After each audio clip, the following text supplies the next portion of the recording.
জীবনে খারাপ সময় আসা ভালো, খারাপ সময় না আসলে কখনো মুখোশ পরা বেঈমান মানুষগুলোকে চেনা যায় না। মানুষের খারাপ সময় সারা জীবন থাকে না, কিন্তু খারাপ সময়ে যারা খারাপ ব্যবহার করে তাদের সারা জীবন মনে রয়ে যায়। মানুষের সময় যখন খারাপ যায় তখন অনেক কিছু শুনে ও সহ্য করে নিতে হয়। কথা হজম করতে শিখুন, এটা তোমাকে জিততে সাহায্য করবে। নিজেদেরকে কখনোই খারাপ ভেবো না, কারণ বদনাম করার জন্য তো প্রতিবেশী, আত্মীয় স্বজন, বন্ধু বান্ধব সবাই আছে।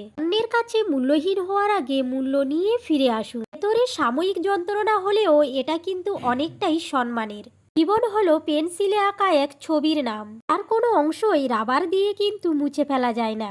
শুধু সেই মানুষটাকে বিশ্বাস করো। হাসির পেছনে দুঃখ, রাগের পেছনে ভালোবাসা এবং তোমার নীরবতার পেছনের কারণ বুঝতে পারে। কখনো কখনো চুপ থেকেও নিজের গুরুত্ব বুঝিয়ে দিতে হয়। দোলনা যতটুকুই পিছনে যায় ঠিক ততটুকুই কিন্তু সামনে আসে। ওকে তোমার মূল্য বুঝতে দিতে অনেক সময় কাছে আসার জন্য হলেও কিছুটা দূরে সরে যেতে হয়। যে চলে যেতে চায় তাকে চলে যেতে দাও। দড়ি ছিঁড়ে গেলেও তার শেষ ওড়াটা দূর থেকে দেখতে কিন্তু অনেক সুন্দর দেখায়। তোমার অনুভূতির মূল্য দেয় না, সে তোমাকে ভালোবাসতে পারে না। যে তোমার অল্প কথা বোঝে না, তাকে রচনা লিখে দিলেও বুঝবে না। তখন ধরে আমি যতগুলো কথা বললাম সবটাই কিন্তু বাস্তব। অবশ্যই তোমরা চেষ্টা করে দেখে নিতে পারো, একটু পরীক্ষা করে। এর জীবনে কিন্তু এই কথাগুলো বাস্তবের সঙ্গে মিলে যায়। যাই হোক, অনেক কিছুই তো বললাম, এবারে আসি কাজের কথায়। তো হ্যালো এভরিওয়ান, আমি সোমা মাহাতো ফ্রম ইন্ডিয়া। তোমরা সবাই কেমন আছো? আশা করি সবাই ভালো আছো, আর আমিও খুব ভালো আছি। দেখতেই পেলে এতক্ষণ ধরে কিন্তু আমি অনেক কিছু জামা কাপড় জমা হয়েছিল, সেগুলো কিন্তু গুছিয়ে রেখে দিলাম আলনাতে। তারপরেই দেখো বেডশিটটা একদম সাইড করে সবগুলো চেঞ্জ করে নেব, তো তাই সবগুলো কিন্তু সাইড করে নিলাম। তার মধ্যে ভাই এসেছিল, কিছু টাকা রাখতে দিল আমাকে। প্রত্যেকদিন সকালে না হলেও সপ্তাহে একদিন কিন্তু আমি বেডশিটটা চেঞ্জ করে নিই। আচ্ছা, কার কার এরকম অভ্যাস আছে অবশ্যই কিন্তু জানিও তো। অনেকেই কিন্তু প্রত্যেক দিনই চেঞ্জ করে, আমি কিন্তু প্রত্যেক দিন চেঞ্জ করি না, কারণ খুব একটা নোংরা হয় না, তার জন্যই প্রত্যেক দিন চেঞ্জ করা হয় না।